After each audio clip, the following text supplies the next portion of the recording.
Hello listeners, this is teacher Kim Ho-bin, and today we'll be learning about how to say seems like in Korean. Okay, so it can be a little tricky because there's two ways of saying it, and those two ways can be very similar and also very different at the same time. So those two things are 리을 것 같아요 and 니은 것 같아요. Okay, so let's see what I mean by what's the difference between 리은 것 같아요 and 니은 것 같아요 in the exercises. Teacher Kim, subscribe and like.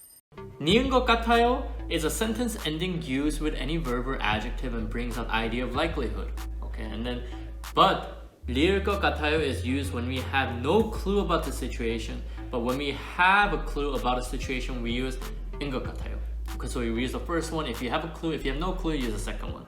So let's get to the first exercise to explain in more details.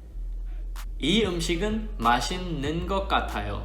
Because it starts with 니은, 는, so it seems like this food is tasty, knowing that you have a clue. Okay, but if you say 이 음식은 맛있을 것 같아요, it seems like this food will be tasty. So you have no idea, but just from the looks at it, you think it's going to taste good, but you have no idea because you haven't actually tasted it.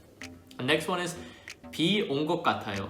Okay, so it starts with 니은, so it seems like it rained. So you have a clue. So you look outside, the ground is wet, so it seems like it rained. Okay, but if you say 비 올 것 같아요, it means it seemed like it will rain. Okay, so it didn't rain yet, but looking outside, there's a lot of clouds. It seems like it's going to rain. So, but it doesn't mean that you are sure it happened. Okay, you're just guessing. And next one is 못 본 것 같아요. It seems like I didn't see it. Okay, so it's had something happened before, but 못 볼 것 같아요, which means it seems like I will not see it. Okay, so just know that 니은 것 같아요 is something that has happened in the past, and you have some idea, detail about what happened. Okay, but 리을 것 같아요 is something that will happen in the future. You don't have a specific clue, but you just think that it will happen. Okay, so it seems like. Okay, so those are two seems like phrases that you can use in Korean. Both are very helpful. And then most of these are used at the end of sentences with some situation in the front. So hope this was helpful, and see you next time. Bye bye. This is Teacher Kim.